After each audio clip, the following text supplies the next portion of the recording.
We're driven by the search for better. But when it comes to hiring, the best way to search for a candidate isn't to search at all.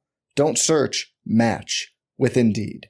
Indeed is your matching and hiring platform with over 350 million global monthly visitors, according to Indeed data, and a matching engine that helps you find quality candidates fast. Leveraging over 140 million qualifications and preferences every day, Indeed's matching engine is constantly learning from your preferences. Join more than 3.5 million businesses worldwide that use Indeed to hire great talent fast. And listeners of this show will get a $75 sponsored job credit to get your jobs more visibility at Indeed.com/Blue Wire. Just go to Indeed.com/Blue Wire right now and support our show by saying you heard about Indeed on this podcast. Indeed.com/Blue Wire. Terms and conditions apply. Need to hire? You need Indeed.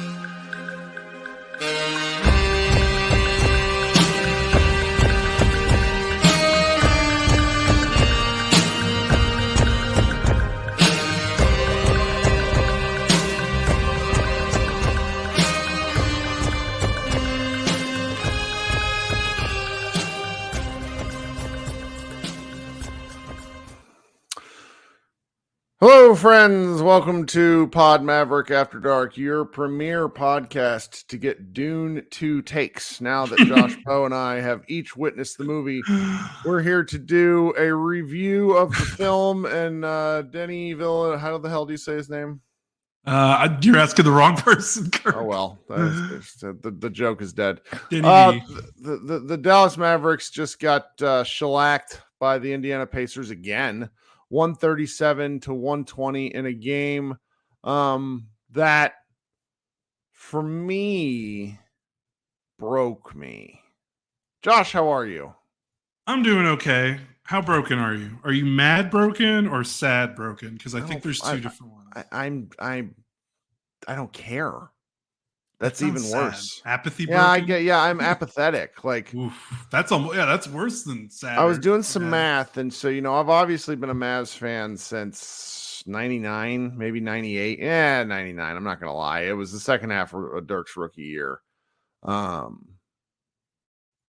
Really doing what we do here and getting league pass. I've watched north of 850 Mavs games live. And I've watched a lot of terrible fucking basketball. You have. We all have. Following post-title stuff, we've all watched some terrible basketball. But when you get a player like Luka Doncic and you build towards something, the expectations rise. And sometimes with that rise in expectations, things become not fun. Unfortunately, due to just years of ineptitude and bad decisions that attempts to fix other bad decisions, we have a Dallas Mavericks team that is so, at the moment, so perpetually unserious. I don't fucking care. Where are you? Well, I've talked about this before, where I think I've been doing this part of the game so long, the media side. Yeah, you're dead. You've been dead. Not necessarily because of sad, but just I've been doing the media part of it that kind of beats the fan part out of you, because I'm just trying to look at the game, different vantage point. So I don't have the same rage that I did maybe in 2019 or 2020 or any time before that. But this game, I think about this game, the thing that just jumped out to me is there have been a lot of discussions and talk about the Mavericks just need to do this or they need to do that. As in, they just need to play Tim Hardaway Jr. less. They need to play Gafford more. They need to not play Maxi Kleber at the 5. And I feel like something that me and you have been trying to get at during this losing stretch, which is now, I believe, 5 out of the last 6 games, 3 in a row, is that the way that they are losing these games is going beyond bench players being reshuffled in the rotation. Because let's be clear, Tim Hardaway Jr., Maxi Kleber, Daniel Gafford, who are Jaden Hardy, if you want to include him, the players people are talking about that need to be in different spots, they are all bench players. All of them are bench players. All of them have been bench players most of their careers.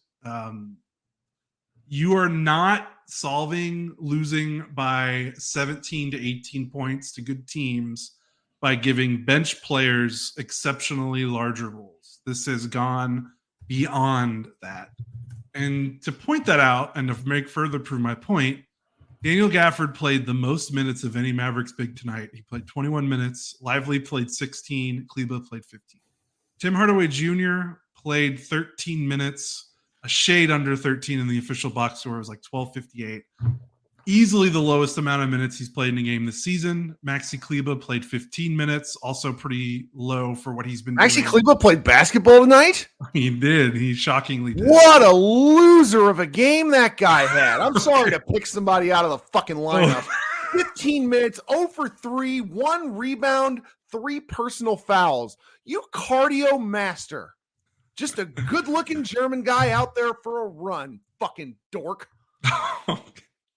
So you are a little angry. So let me, but I yeah. just saw that on the box score. I didn't realize he was a non-contributing 0. The box score is bleak. But what I'm trying to get at is this is proving what we've been trying to talk about is if you played Tim Hardaway Jr. 0 minutes, if you played Gafford, I mean, he played 21. What are you going to play him like? Why do we have 500 people in this room? What is going on? Oh, this is it. I mean, it was. I think everyone is kind of given up after the fan base is come to the sad party. Yeah. I mean, Bob Sturm has said call Bud tonight. Like, I think Bob Sturm said that. Yes, we're losing the most faithful are losing faith tonight. I mean, the broadcast was pretty mad. I don't know if you noticed. I couldn't get them. I have a ridiculous cable service. I could not get Valley Sports Southwest. Oh, yeah. Honestly, I don't really like listening to them most nights because they tell people things that are the most rose-colored horse shit. I don't want to watch it. Yeah, no comment. I'll let you take that one. But I will say, they're normally pretty even keel emotionally during a game. Obviously Followick gets excited when the team's playing well, but that's every play-by-play guy. It's not, it's natural. They were pretty frustrated, and they don't normally get that frustrated during games. Like it felt like the Charlotte loss a little bit. Like just the emotion and the vibe from everything going around the game, from fans watching, the players on the court. But yeah, to put a button on my point, and then we can go on and we can start breaking down this game individually. The way this team is playing and the way that they're getting exposed goes beyond shuffling some of these guys around. At a certain point, there's coaching, there's tactics. That's also not good. And at a certain point, your best players have to get you out of a funk. Like, I'm not going to go on a big rant right now. Maybe we'll follow it through here, but I need a Josh rant. I personally don't care about Daniel Gafford's minutes or Maxi's minutes or Tim's minutes in this time. When you're losing by 17 points, you're down 18 to the Sixers in the fourth quarter. We're not talking about games where they're losing on the margins, except for the Cleveland game excluded. Sure. Every other game besides that has been a blowout in the fourth quarter for the most part. You don't make up that difference playing Daniel Gafford 6 more minutes. No, not with how he gets beat on stuff. At a certain point, your best players have to pull you out from the hole. And we can go into the details on why that's not happening, because I think there's a specific thing that is happening to the team right now. We've talked about it before. It's the way they're being guarded. Like, oh, yeah. Okay. Obvious. Yeah. We've talked about it before, but there's a reason why things are happening. And the only way this changes is from the top down. Changes if the coaching staff tries to change some things up tactically, and it changes if your best players can do some different things. I'll just leave it at that until we get into the details. Well, I mean, so just recapping the game. Which, yeah. What people are probably not here for. Lord knows what y'all are here for. Welcome to the show. This game was fun. The first half of this game was fun. You had a lot of back and forth. You had no defense. getting absolutely destroyed by why am I bad? I'm sorry. I'm out of it. But Miles Turner going to work in the first quarter. Euless Trinity's own, baby. 14 points in the first quarter, I'm pretty sure Miles Turner had. And, the Mavericks found answers. The Pacers went on a pretty good run to end the quarter up 35-32. But, Dallas was showing some signs of life from a number of different people. Second quarter, kind of more of the same. The Mavericks found themselves down by 9 to 10 points at one point. They were down 9 with a minute left in the first half. Yeah, and they kind of got lucky going into halftime down 4. Yep. 74-70. Again, giving up 74 points in a NBA half in the year 2024 is real bad. Real bad, guys. Just real bad. Team effort, real bad. The second quarter, the third quarter starts, and it took 3 possessions for this game to be over, in my opinion. 3 possessions. The Mavericks start out with a fast break where Kyrie Irving has a clear left-handed layup path to the basket, slows down for some reason, and throws a truly horrible lob. And then Derek Lively gets his own miss off the lob, which was nice, but then gets his shit sent back in his own face. What was the next play? It was awful. It was the game was done. The Mavericks had a chance to come out and take momentum, and momentum was taken right out in front of them. Coach Kidd, to his credit, called a timeout 2 minutes into the quarter. He does not do that. He sensed the game was slipping away from him and them. The Mavericks simply had no answer. They played 3.5 more minutes of really disheveled basketball and were down. What were they down by the middle of the third quarter? It was they were down by 15 points with 5 minutes and 26 seconds left. 17 points, excuse me. And that was the game was over at that point. The game was absolutely over. So that's just the nature of things. It's one of those deals where I find myself just increasingly frustrated watching this team because I don't necessarily have an answer. I suppose Jason Kidd and the coaching staff feels the same way. Well, Kirk, can we start with the first quarter and the first half where Miles Turner scored 20 points in the first half, doing the exact same thing that he did when the Mavericks played the Pacers last week? So there's zero adjustment. Zero. Literally doing the exact same thing, playing drop. I tweeted, and sometime during the first quarter, I was like, no one asked me, but if I saw what Turner did to me in that first game, I would put PJ Washington on Turner, switch every Turner Halliburton screen, and put Lively on Siakam. They decided to keep Lively on Turner, and they just continually pick and pop the Mavericks to death because for as great as Lively has played, he's a 20-year-old rookie center that has never guarded stretch bigs in his entire life. He did not guard anyone in Duke that was like Miles Turner. They just don't exist in college basketball like they do in the NBA, which is fine. It's not a big deal that he's not able to get out to stretch bigs. So what your coaching staff has to do is help and put your players in the best positions to succeed. The players were not in the best position to succeed. They literally did the same thing that they did in the first game where they lost, and you cannot expect to do the same thing and just hope he misses shots because Miles Turner's pretty good. He's pretty good. There's a reason that Mavericks fans have sort of lusted after him. I mean, I've never been one who's been particularly high on him, not because of his skill, more because I think his knees are made of they actually contain a cheese grater within his kneecap, shredding his ligaments because he's played so much youth basketball. But yeah, I mean, you're down in the first half. The Pacers scored 74 points in the first half. Halliburton had 4 points. He had 4 points in the first half, and you're down 74-70. What are you going to do when Halliburton wakes up, which he did in the third, and you lose? And funny enough, they start the second half. Kirk, I swear to God, I think he read the tweet because they opened the second half. First defensive possession of the third quarter, PJ Washington is on Miles Turner. And I'm not saying we know because we don't, but we know that Jason Kidd is online, and I almost feel like he read my tweet and then decided to do it. I'm probably giving myself too much credit, but I swear to God.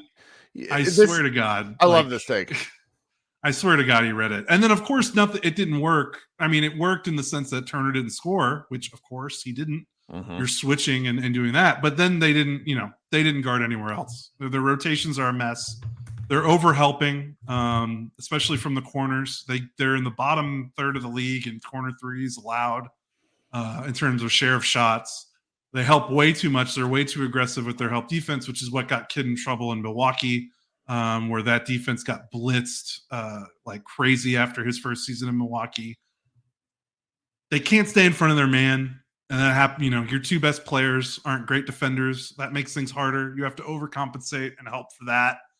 It was just a mess. So yeah, they did the right thing tactically in the second half to start it, and they put Washington on Turner. Then Siakam kind of went to work. Halliburton went to work in the pick and roll. They just had nothing. They had absolutely nothing defensively in this game. Okay, and so we saw the end result. The Mavericks lost by a cajillion points, giving up 137. Remarkably impressive. That's real bad.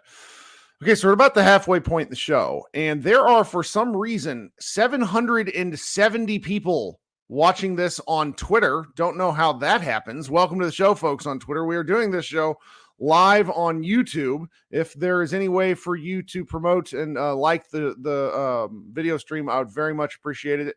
Those of you who are here on the YouTube stream, go ahead and head down, hit that like button, hit the subscribe button while you're there. Josh and I tend to do one of these after almost every single episode. I tend to also do a secondary live show, which I wasn't going to do tonight, but there's so many people in here, I think I might have to. And if you're unfamiliar with that show, it is a live show where you can come up on stage here and talk to me if you have questions, if you have thoughts, if you have takes you want to get out. It is a show for ranting and a show for kind of processing frustration or joy following a different Mavs win or loss. Those of you listening on audio stream, if you could please leave a review and subscribe, I would very much appreciate it. We'll take a brief break here for our audio ad insertion and then be right back. We're driven by the search for better. But when it comes to hiring, the best way to search for a candidate isn't to search at all. Don't search, match with Indeed. Indeed is your matching and hiring platform with over 350 million global monthly visitors, according to Indeed data, and a matching engine that helps you find quality candidates fast. Leveraging over 140 million qualifications and preferences every day, Indeed's matching engine is constantly learning from your preferences. Join more than 3.5 million businesses worldwide that use Indeed to hire great talent fast. And listeners of this show will get a $75 sponsored job credit to get your jobs more visibility at Indeed.com/Blue Wire. Just go to Indeed.com/Blue Wire right now and support our show by saying you heard about Indeed on this podcast. Indeed.com/Blue Wire. Terms and conditions apply. Need to hire? You need Indeed. All right. So where do we start with the problems? We had my one friend Mick in the comments earlier trolling me, basically, saying, why can't Jason Kidd make that layup for Kyrie? And I don't think I'm not. Oh, give me a break. No. I'm not thinking I don't know what. There's stuff Kidd could do, but I'm past the point in the season where I'm just like, what could Kidd, what does firing Kidd do? Oh no, it's too late to fire him now. Yeah, that's what I really mean. What are you gonna? Yeah, I agree with that, and I do agree. That's why I said this is bigger than just moving some bench players around. It's coaching, and it's from the top down, which starts with your head coach and it starts with your two best players. Luka and Kyrie in the third quarter, when the team needed it, and you coming out of halftime, and this feels like a must-win game. And by the way, the Pelicans won today, and I believe the Suns they have a 13-point lead in the third quarter against the Nuggets. They are going to be well entrenched. They're going to lose more ground on getting out of the play-in if the Suns result holds. So they needed this game. Obviously, they need every game. No, there's no more whatever. Every game matters with the standings right now. And they come out in the third quarter. Kyrie 1 of 4 points. Luka 2 of 9, 6 points. 0 of 4 shooting from 3. Settled for some of the laziest step back. Yeah, some of the laziest step back jumpers he's ever shot happened in that third quarter. just not good. And, blame the Mavericks for having to ride Luka and Kyrie into the ground, and they were going to get tired. Luka played 12 minutes in the third quarter. What did he play for the game? I think he played over 40. Yeah, he played 43 minutes. Kyrie played 36. That might be part of it. But again, your best players, if you're going to run an offense where it's Luka and Kyrie have to do everything, sorry, they're going to have to do everything. Well, I mean, the thing was, I watched a lot of open, easy looks go clang. Did you see Luka's missed wide open layup in transition? Yeah, that wasn't good. They're at a point where not even the easy things are everything's not falling their way, which tends to happen when you're not playing well, right? There's kind of that thought process that you create your own luck, right? With energy and attentiveness to detail. That's certainly not happening. fan-fucking-tastic. Listen to this. Gafford, this is from Dallas Morning News, Brad Townsend. Gafford said several veteran players, particularly Markieff Morris, spoke up in the locker room after the game. The game has been over for 30 minutes, and we've yet to hear from Kidd. Look, if the non-guaranteed guy, that was Markieff Morris up until a few weeks ago, is the one doing the talking, you have a systemic problem with the team. Yes. Yeah. Why isn't that Luka? Why isn't that Luka getting? I mean, maybe he did. We don't know. But sure. Yeah. But that should be Luka, right? I mean, it should be somebody. It should be Kyrie. Somebody that actually plays. A leadership position player, one of the 2 to 3 best guys, not the guy who is essentially on the bench to. I mean, I don't know why Morris is on the team. He's bad. And to be fair, that wasn't always when Dirk didn't always do that either, but sure. He had Tyson or even Jason Terry, who were guys that play. Is JJ Barea stuck in a locker somewhere? Can he pop out and give some leadership some leadership thoughts? Kirk, I'm kind of on a tangent here, and this isn't related to what we're talking about, but we're talking about trying to diagnose what's going on. And we're talking about coaching. So Ben Shepherd has scored his most points, I'm pretty sure. Who in these in 2 the games. hell is Ben Shepherd? He's an NBA 2K He's not a real player. person. Okay. On the season, he has attempted 122 shots. 83 of them are threes. 39 of them are twos. So he does not shoot 2-pointers. On the season, he has taken, now it's updated. He's taken 129 shots now because he took 7 tonight. He's taken 44 of his 129 shots have been corner threes. And then another 45 are above the break threes. Why is Ben Shepherd shooting 4 of 6 from 3 in this game? How many corner threes did he have in the second half? I think he had 3. Honestly. Why are you helping off him? That's literally the one thing he does. And again, that's the attention to detail. That's the coaching, the over aggressive helping. I don't know how you can have a successful defense in 2024 in the NBA. Who was doing the helping? Helping off corners. I don't know. I have to rewatch. But I mean, it's whoever's in the corner. I don't think it's a specific player. Which Mavericks players are most guilty of hilarious overhelp? I don't know. I feel like all of them can. Okay. I mean, PJ Washington overhelped the Tobias Harris 3 in the Philly loss on Sunday when Luka wasn't even beat. He just ran to Kelly Oubre while Luka had him guarded up pretty well. You give up a wide open dagger 3 to Tobias Harris. So I don't know. I mean, I think it could be everyone. We can watch the tape later, and I'm sure it might be Kyrie or Luka. I like how or the Josh chat, Green, our chat is pretty fantastic. They know what my trigger points are, where a bunch of people just type Josh Green. Oh, you want to get to Josh Green? I don't know where to go from You're here. cooking. Yeah. No, I'm just saying, literally the only thing Ben Shepherd can do is shoot threes. Literally the best thing he's good at is shooting threes, and particularly shooting corner threes. He's 52% on right corner. He's 38 from left corner. Pretty good. Corner threes, easiest, most productive shot in basketball outside of a layup or a dunk. Unless you're a Maverick. Unless you're a Maverick. Why? Why are you helping off the corner? I just don't. And these are the thing that's crazy is these aren't helping from the weak side corner and forcing the Pacers to make a really difficult skip pass. These are strong side helps where the ball, like on the same side the ball is, they're helping off the corner. Mm-hmm. Like that's just, you're giving up one pass corner threes. Like that's bad. And players need to be better. I think the thing is the best players need to be better, but the coach needs to be better. And at this point though, you're 34 and 28. You don't practice, like no team practices. You had all your practices, by the way, during the All-Star break, and they've been worse since the All-Star break. That's so I don't really know, hard to do. What were they practicing during the All-Star break? Just from a logistics standpoint, you go into the All-Star break riding quite a win streak and some of the best defense in the league. Yes. You come out of the All-Star break rested with more time to look at tape, with more time to go over schematic stuff. And you are not only worse, you are the worst.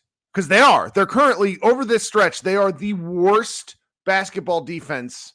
I mean, that's the only kind of defense they could be. The worst defense in the NBA. You just did what NFL people did, the National Football Players. The National Basketball Association. Yeah. I don't know. And of course, some of this is schedule. They did not play. They played one good offense in that win streak going into the All-Star break. Phoenix was a good offense, but that was after the All-Star break. So some of it was schedule. Like they played a pretty good schedule. They're playing much better teams out of the All-Star break than they did going into it, but still, to go from best in that 6 games to the worst since is just. I owe it to correct the record because I rudely made some assumptions. Brad Townsend notes that Irving and Kidd also spoke to the team. You go. Okay, good. I walk back one piece of misinformation. The rest still stands. There you go. I don't even know. So where do we go from here? Because I'm not mad. I'm disappointed and bored because the solutions, and this kind of gets in, we talk about the coaching. The one reason I brought up the coaching the last game, to the chagrin of a few people who still are like, guys, it's really not Kidd's fault. Let's assume you're right. But Kidd is one of the few things you can actually change. You're paying Kyrie Irving 2 more years, $40 million a season. You want Luka. You just sent out assets for Gafford and Washington. This is who you've brought to the dance. Therefore, that's who you're dancing with. The coach is the one piece that's actually changeable in all this. True.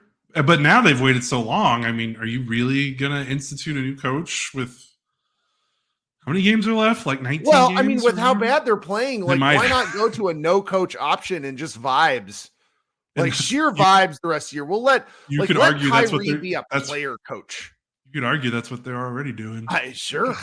Yeah, let's let Kyrie be player coach. I'm kind of not kidding. I know. Because it seems like, they do this collaborative group thing. And at least at that point, I don't have to see the man with his hands in his pockets and hear any post-game stuff, which granted, I had one Mavs official tell me over the weekend, you see why, because Kidd gave a press conference where he kind of defended Kidd or Tim Hardaway, but he defended Tim Hardaway to the point of being silly. It wasn't, it's pure coach speak paper nonsense. Nothing real was said. And somebody from the Mavericks texted me, you see why I don't think press conferences and the coach speaking is worth a damn because Kidd's going to get killed either way. I kind of agree with that. I do. That's a fair take, but I'm just I am a old man now, nearly old. Leadership and the attempts at leadership matter more to me as I go on in my existence. In my day job, in the things that I have to do day to day, where someone taking responsibility and taking ownership matters a great deal to me. That's just my bias. A lot of people have told me I'm flat out fucking wrong in this opinion because there's too many games. It's a collaborative effort from the NBA, and it's just on the NBA level. So maybe I'm overstating the coach's balance. And the same person said to me, Rick Carlisle went out and took bullets for the Mavericks every night, and they fucking hated him, which is very true. Yes, it is. It very much is. So yeah, I don't know. I don't know what the answer is to that. But yeah, I understand. I feel you. It's frustrating. I mean, that's the fan part though. You still got to have some of that. Like, I might not have the fan part in me, but like everyone listening, like if it doesn't make you emotional within a healthy manner, let's not get crazy. But like that's the whole point, right? Like if we're watching this like robots, then what, why even do it? Like it's supposed to be frustrating and make you go nuts, because then the good part is like the opposite end of the spectrum. Yeah. Like, that's kind of, I don't want to tell you, that's your, I follow your lead with that. Like just trying not to tell people how to fan. You're right. No, you're right. I do that sometimes, even though I also tried to, it's brutal. I know. Something about the defense. I'm looking at it here. And how many good defenders do the Mavericks play? Like, let's say is looks like a defender with what they make him do, but I don't think he's actually a very good defender. I think. Who'd you say? PJ Washington. Okay. Rangy and long and has the tools to be a good defender. I don't actually think he's a good defender. I think he's been doing okay in spots, but I don't think he's been helped out with what's going on around him. I mean, Lively has taken such a rookie wall step at the moment that I'm not sure what to do with him. Right. Maxi is he had he's French toast, German toast. Yeah. He had a good February and then it's fallen back.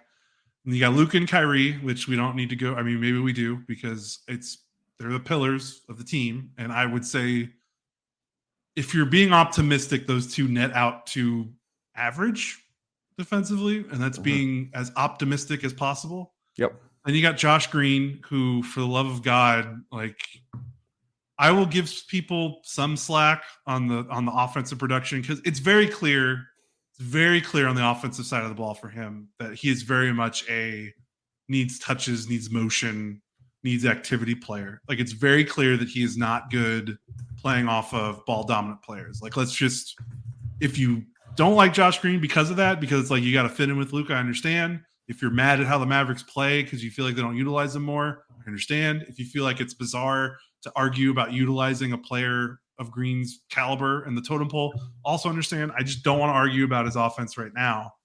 But he was drafted to be an above average defender. Like that's why he was drafted 18th. That's what he was pegged as coming out of college. His offense was actually like a bonus. Even the most optimistic of projections were like, he'll be like a 3-and-D guy, but he's going to make his money on the defensive end of the floor. We're now 4 seasons into the Josh Green experience, and I'm just not like, where is the defensive impact? Just where is it? I see him getting slammed into screens like nobody's business and just dying on a vine. And that's a problem when you are a guard because guards get screened a lot. Like he is not a big forward that can guard the Kevin Durant's of the world in one-on-one situations. He is going to be guarding ball handlers a lot of the time because of his size and his speed and his athleticism. He cannot get wiped out on screens as easily as he does. And it just, it's a cascade effect because he's wiped out. And now your defense is guarding 4-on-5 basically, right? So I wouldn't qualify him as an above average defender right now. I don't think you can. How could you? And then you said Maxi, which we've talked about, where he has moments, and then he just, he only can do so much with his body and his minutes total. Tim Hardaway Jr., no. Derrick Jones Jr., sure. White Powell doesn't play. Daniel Gafford, he gets blocks, which he makes some defensive plays, but he also gets cooked in the pick and roll. So that's kind of a net. I'll give you maybe you net average there. Exum seems to be good, but he just, he's not playing a lot right now. Why isn't he playing? I don't know. They need to, I think, hit the ripcord on the lineup and put. He said he was a starter, and then he got knee bursitis, and that it just went away. And I'm just because Green was playing well, but Green has now stopped playing well. So, but I'm just saying, like, there's. Not only are we struggling to find people that you would think would qualify for one of the two all defensive teams, or not, sorry, I'm phrasing that bad. Not only are we struggling to find someone that you would consider like a defensive player of the year candidate, which not every team has. Sure. But we're struggling to find guys that would make an all defensive team. Like if you want to be a top 4 team in either conference, you got to have at least like 1 or 2 of those guys, right? Like, I'm just struggling, like scheme or not, I'm just struggling to see, and this is where, the kid defenders might have a point, is just they might be able to scheme up something that's a little bit better than what they're doing now, but what's the ceiling? Like, even if you had a coaching staff and a game plan in place that really maximized every single player on this roster, is that better than 15th or 13th in defense? And is that good enough for a team with Luka? Like, I'm just struggling to see what scheme can turn bad defender. Like, there's things you can do to hide, and especially against bad teams, but good teams are too good, man. Yeah, they are. It's just tough. They need a defensive anchor and stud, which maybe Lively will be, but he's 20 years old and he's a rookie. So here's part of this. So first of all, shout out to McGurble Jr. For giving us a $4 tip. Don't even know how you tip. Appreciate guys that do this sort of thing. Yeah. It's very Josh and I make nothing off of this. We do this mainly because we like talking to you people. The one thing that I do think has to be of note, and the front office and head coach are simpatico. Yeah, they came in together. They literally. If you don't believe that, you're denying reality. We can't. We just can't really have a conversation.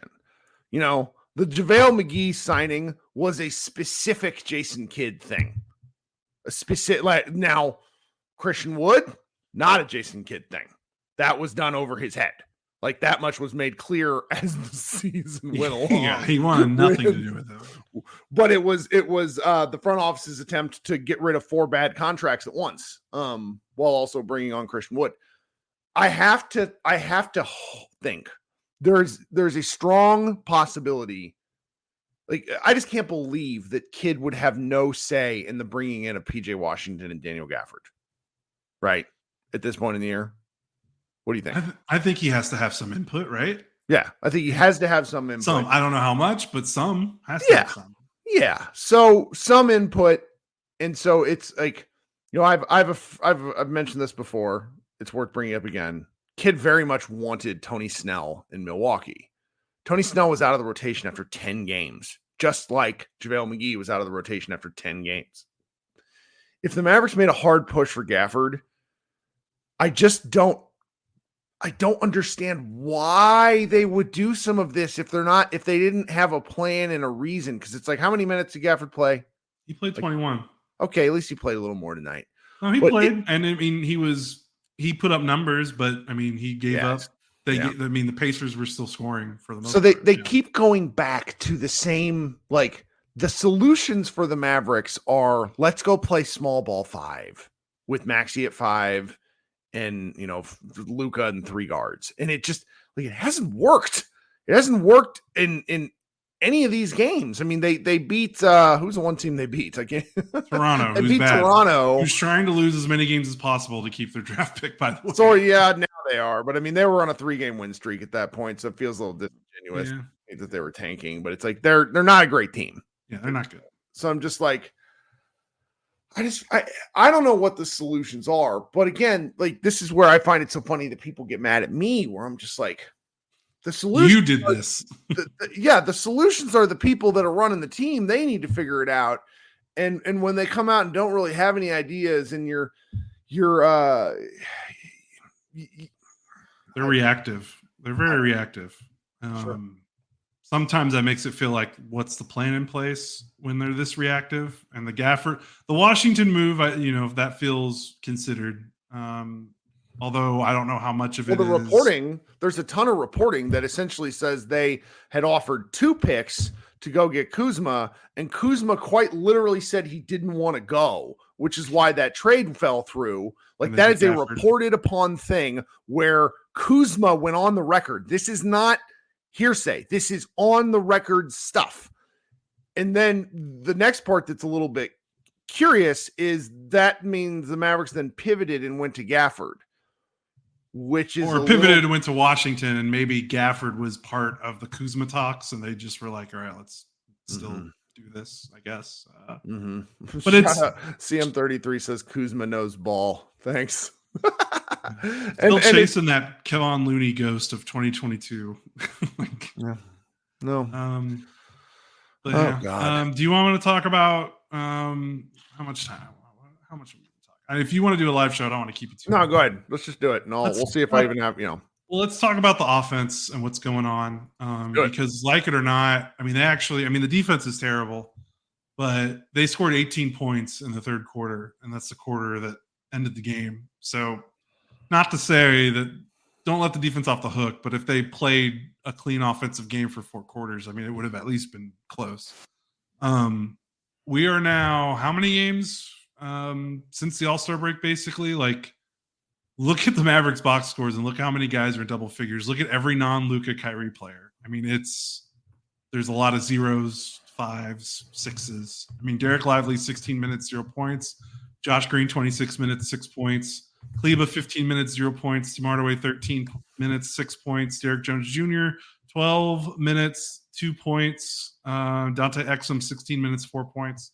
And then Kyrie and Luka combined to shoot almost 50 shots, 49 shots. 49 of the 93 shots. They had 20, Kyrie had 23, Luka had 39.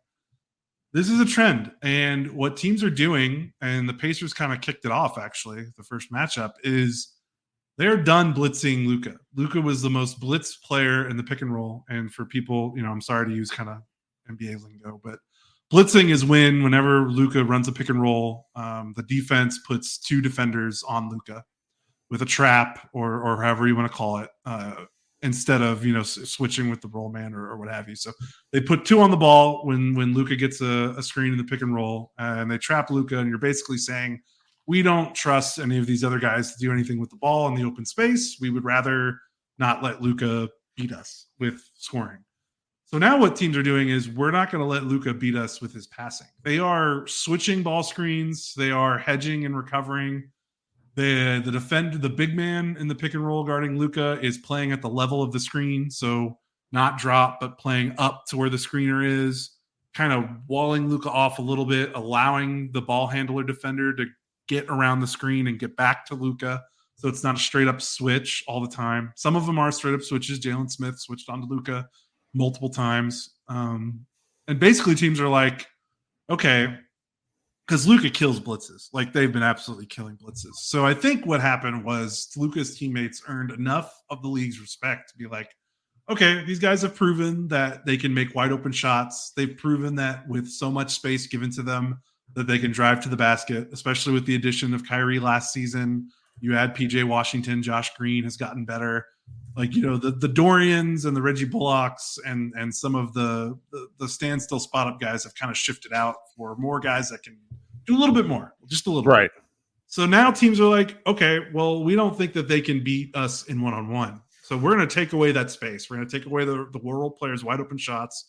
We're going to let Luka score as much as he wants, but we feel confident in our defense on the role players in one-on-one situations that they're not going to burn us and that Luka and Kyrie cannot outscore our entire team, which is basically what teams are daring the Mavericks to do. Luka did have 11 assists, which is actually a good amount for him considering how they were guarding him. But the team had 23 assists. They've been under 25 assists, I think, every game except the Toronto game since the All-Star break. They average about 25 a game, and that's the lower third of the league. Like, there's just nothing. Like, it's Luka running a screen. The defender, they either switch it right away or, they play the level of the screen and hedge and then let the ball handler defender recover. And that's it. Like, there's nothing else. Like, guys are standing and watching, and Luka and Kyrie are taking threes. Luka took 13 threes. He was 4 of 13. He made a bunch in, like, the first quarter, first half, and he clearly kind of fell in love with it. But, like, this is what happens when, like, me and you have been talking about this forever. Like, what is their offensive system or philosophy? Like, it's literally just let Luka and Kyrie do whatever. And that works when teams are giving you a double team because that's inviting movement and motion because guys are open and you play off that player that's open and you create an advantage. Where's the advantage being created now? Like, Luka is scoring, but even there's just nothing going on. Right, because even when Luka doesn't have the ball, it's weird. Like, yes. there was one play, and I want to say it was third quarter when things were starting to get out of hand, where Luka dove he cut from the right wing and got fed in the middle of the key. Like it was one of those things where Luka doesn't cut ever, so teams don't know what to do. and then all of a sudden he had 3 guys around him because that's how reactive defenses are. He wasn't able to get a shot off. He kicks it to the corner. I want to say it was a Josh Green for 3, but there's no.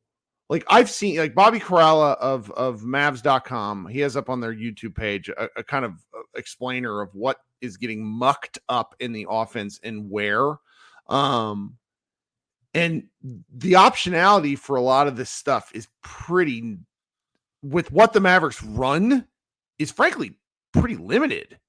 Like where's off-ball movement? Where's guys coming off of screens? Where's screen the screener action? Like where is anything? It's literally just Luka, Kyrie, high screen and roll and hope that works. Like there's nothing moving in the back end. And then on the other hand, like if you want to run just Luka, Kyrie, spam that high pick and roll, like do something before those guys catch the ball. Like those guys are not like have Luka come off a pin down or dribble handoff, something. So even if like get the defense moving around so that when Luka does run the screen roll that he wants to, maybe you catch the defense off guard or off balance and you can start slipping screens and doing some of that. Like it is just, there is nothing going on right now. Mm-hmm. And it's pretty clear that this team just relies so much on teams doubling Luka that they don't have a counter. And I'm kind of worried, like, does the coaching staff have a counter? Does the team want to counter? Like at a certain point, you kind of are who you are. Like you're not going to, like, this is who the Mavericks are. Are they going to change their entire, like, are they just going to bust out a bunch of plays we haven't been seeing for 70% of the season or whatever it is? All of a sudden, like, you want to say, okay, change this, but it's like, with what? Like, what if they don't have anything to change it to? Like, it's just bizarre. It's absolutely bizarre. And again, you know, the defense is the main culprit, but I mean, we are seeing these games where they can't win games like this if teams are going to keep guarding like that. Look at Kyrie, one of the best passers in the game. His assist totals since All-Star break. So starting with the Phoenix game, 3, 2, 3, 3, 2, 4, 3. And like, he's not getting the ball. Like he's not getting yet. Go in his defense, like he's not getting the ball in a position to play make. He is getting the ball in a position to ISO. And that's what, like, there's no screens coming his way. There's no off-ball movement. It's ball reversal back out to Kyrie. Oh, you're coming in from the left wing. Make something happen. Like he's such a good movement shooter. Run him off some baseline screens. Run him off some It's a good idea in theory, but we now have 5 losses in 6 games that indicate that it actually fucking sucks. So let's do something new. Again, no game with no Kyrie Luka pick and rolls that I saw. Like almost none of these things that I've seen work in small bursts because they were really trying to do weird shit like, let's get Tim Hardaway some shots. I'm sorry. I feel like a lunatic. Some of these things are so bad. They're so, it comes back to save us, Luka, save us. And I am as critical as the next guy when Luka is doing too much. But I feel like now there is no other solution other than Luka doing too much. I need to shout out some people real quick because we have folks mad enough in here. We have shout out to my man Sully, who would like us to fire Kid. Shout out to Donnie Trowell, who wants us to note that THJ fell off super bad after his dad's comment about Luka. It's actually a really good point. And then we have Glenn Simpson, who also left us a tip saying, we saw how good this team could be before the league got the tape on us. If this is an indictment on kids' non-ability to do the same, then what is? That's where it comes back to more collaborative things. If you have a superstar, if you have a super duper star, I do think there's elements of this where it's like Luka also has to be part of the solution. And if, he's getting 40-point triple doubles, but they're losing, then maybe they all need to go to the drawing board together. Absolutely. Your best player has to be held accountable when your team is. That's not a shot at Luka. It's just saying be part of the, like, contribute to a solution because there's too much tape on this right now. We see it. And this is the second season in a row where you've got presumably one of the best players in the NBA and you're hanging around the play-in. And by the way, these are the same conversations they have about the Lakers and the Warriors. Like, it's like, what's going on? Like, you've got LeBron, you've got Steph. Like, you got to be better. Like and coaching is a big part of it. They just team identity. Like, I don't know what the identity of this team is. Like, there's no counter. Like, you watch the Pacers, and I know I'm not trying to say Rick Carlisle should still be the coach because it's very clear he lost the team. He lost the team, but it's just you just see how they do stuff, and you watch these other good, like you watch the Cleveland Cavaliers, who like instantly in the fourth quarter were like, oh, you're gonna guard Donovan Mitchell and Max Strus with THJ and Luka. Let's go. Let's run this in the fourth quarter. Let's get back in the game. Let's just spam this until they stop it, and they never stopped. Like, just not seeing that unless it's just Luka deciding to go Super Saiyan mode or Kyrie goes Super Saiyan mode. Like, it's just, I don't know. It feels like a wing and a prayer sometimes when they're trying to like adjust when they're in the muck. Like, it doesn't feel sustainable. And I think that's why you're in the play-in 2 years in a row, despite having a guy that's going to make all first team All NBA 5 out of his first 6 years. Yeah. It's really something. Crazy. Okay, we're at 50 minutes. I'm going to go to our live show here in a minute. Josh, thank you so much for hanging out this long. Yep. You're always the best. Everybody go give Josh a follow on Twitter. Absolutely do not do that. Leave me alone. I'm gonna for the audio stream, we'll post the secondary show tomorrow. But for those of you who are hanging out on the stream, give me just a second. I'm gonna throw up our video real quick, and then we'll be back. And then I want to hear some of your comments. We'll fly through as many people as possible, and then go on with the rest of our week. Thanks so much for hanging out with Pod Maverick and the Dune 2 podcast. Go Mavs.